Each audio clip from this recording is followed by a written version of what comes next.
Absolutely. What? I wasn't expecting it. Welcome to A Little Extra Travel, where we share our experiences, reviews, tips, and tricks, and provide a little extra context about traveling with a child with a disability. In this video, we'll give you an overview of our experience with the day pass at Avila Beach Resort on the beautiful island of Curacao. Here's where we're at. We were staying at Curacao Aqua Resort this trip.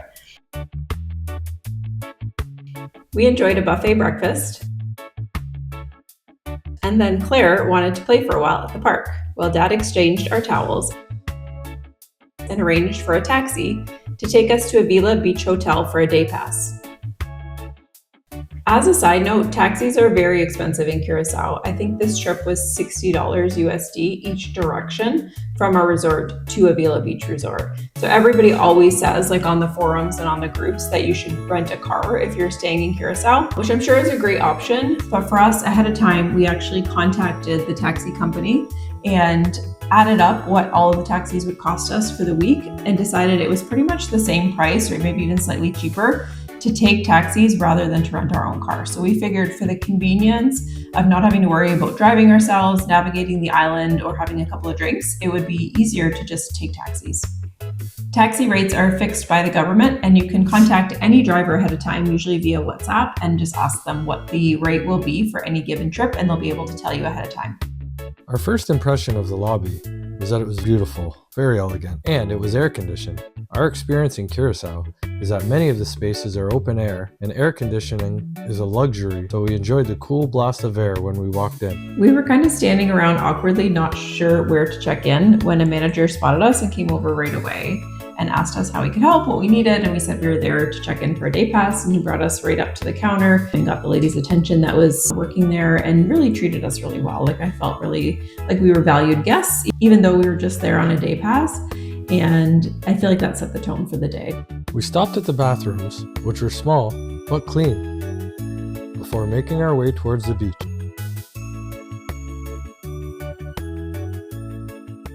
I love all the murals and street art that have really blossomed all over Curacao, not just at the resorts, but throughout the island and in the downtown Willemstad area as well. We decided to first check out the beach on the right-hand side of the resort if you're facing the ocean. As you can see, there's tons of beach chairs available, and it never got very busy over the whole day. We were there on a Friday in April. I think it was just outside of busy season, and also there weren't many cruises in port when we were there. Avila does limit the number of day passes that they sell, which I'm sure helps keep the crowds down. But just a note, if you do want to visit here, make sure to make your reservation in advance through their website or through their WhatsApp, and we will provide some information about how to book as well as the cost later on in this video. Believe it or not, it wasn't super hot yet this morning, so we decided to hang around on the beach for a bit and work up some heat before venturing into the water. I say believe it or not because if you've ever been to Curacao, you know that it is usually scorchingly hot here. I always say that you will enjoy the weather here if you love to be feeling like you're vacationing on the surface of the sun and you like to be drenched in sweat constantly. It's unbearably hot most of the time. But this was the first trip where we actually had weather that was cooler, I would say. By cooler, I mean high 70s, low 80s. But less humidity, a strong breeze, it actually felt a little bit cooler, and the water felt a little bit cooler as a result too. So it took a little bit of time for us to kind of warm up. Jamie and Claire cuddled and read some books, while I got us some drinks from the nearby Schooner Bar. We'll share some pics of the drink menus and prices a little later in this video, but we found them to be reasonable with a large selection of drinks. We gradually made our way closer and closer to the water. Claire wasn't ready to get in quite yet.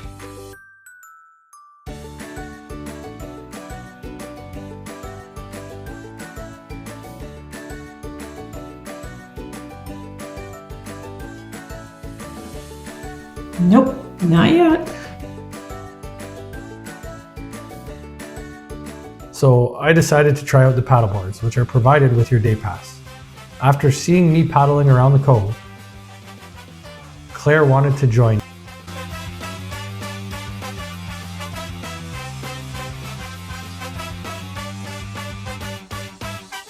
and I enjoyed a little bit of peace and quiet and actually got to read my book for a short time.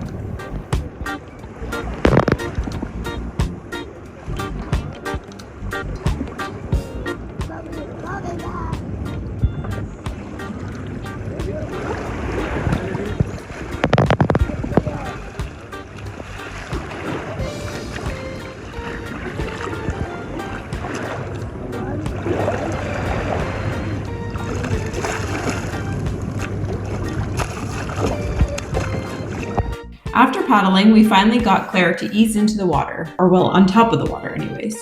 She wasn't feeling the best this trip, so she was not quite as enthusiastic as she usually is. Plus, the water actually felt a little bit cool, which again was very different from our previous trips.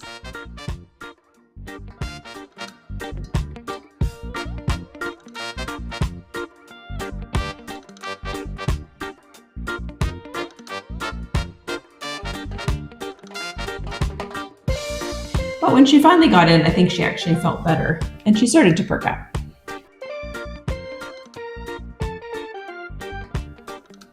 I decided to head out and do some snorkeling. It's a small area, but I saw tons of tropical, colorful fish. We've also heard that there's even better snorkeling on the other side of the wall, but I decided I didn't feel like going too far that day.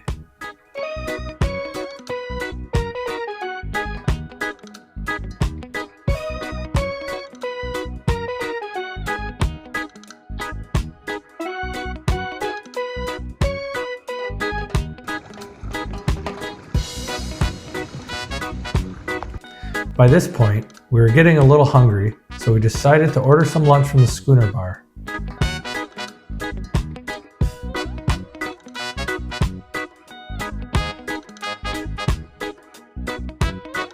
Everything sounded delicious, but we decided to order salmon tacos and nachos. There's also a huge drink selection. The prices you see here might look a little high, but keep in mind, these prices are in Caribbean guilders, and tax is included in these prices. If you're there for lunch, you could also eat at the Penn restaurant. The menu here sounded fantastic as well.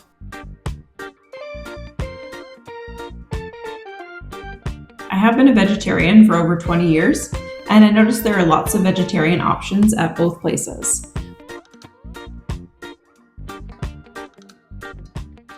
Okay, well, I just started eating fish and seafood about a year ago, so I guess I'm a pescatarian now, but I still eat vegetarian food most of the time. The tacos and nachos were delicious and tasted extremely fresh. We were not fond of the food offered at the resort we were staying at, so the food here felt like a big upgrade in comparison. I would not hesitate to eat here again. After lunch, we decided to check out the main beach area, which is to the left if you're facing the ocean.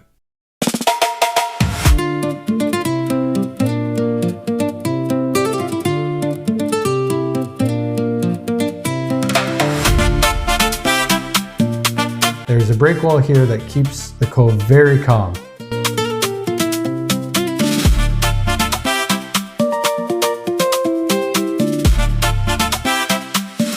The water here is pure turquoise. It is mostly sandy, but as with most beaches in Curacao, there are random pieces of coral, and water shoes are definitely recommended. We'll link our favorite water shoes in the description below. Claire perked up after eating, and she had a lot of fun exploring for shells, rocks, and coral in the water. After swimming for a while, we went for a walk around the dock area. We noticed that you can actually see a ton of colorful fish by the rocks by just standing and looking down. Is that a cool fish to say? So if you or anyone in your party doesn't want to snorkel, this is an easy alternative. You could even bring some fish-friendly snacks, and I bet you would attract a ton of sea life.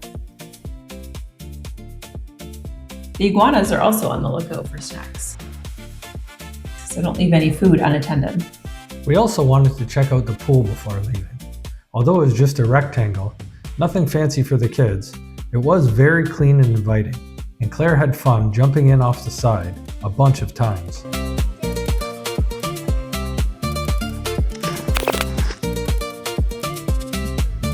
pretty deep, so you might want to bring a floaty if your kids aren't independent swimmers.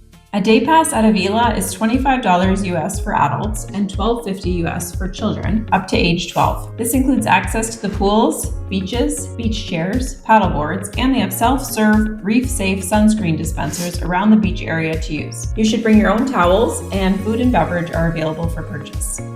You can make a reservation through their website, avilabeachhotel.com, or contact them via WhatsApp. Was the cost worth it? Well, for pros, I'd say there's beautiful, calm beaches with good snorkeling. Because the water is calm and enclosed, it's great for novice snorkelers or those who aren't super comfortable in the open ocean. The food was great and much better than at our all-inclusive resort. The availability of air conditioning was a nice bonus. The resort felt clean and luxurious with quiet, adult-friendly vibes. The free reef-safe sunscreen was a nice added touch. In terms of cons, the beaches are quite small and enclosed, so if you are the type that likes to go for long walks on the beach or snorkel along the natural coastline, you're not going to find that here. They're definitely small beaches. The day pass and the food were a little bit on the pricey end. Finally, there are no water slides or playgrounds here, so it's not super kid-friendly vibes.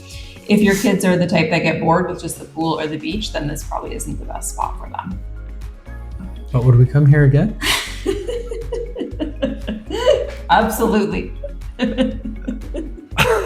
What? I wasn't expecting it. Okay. Oh. But would we come here again? But would we come here again? Absolutely. I would actually love to stay here at this resort because it felt so clean and elegant and with great food options. I would just plan for lots of day trips and maybe visit the water parks on the island on day passes.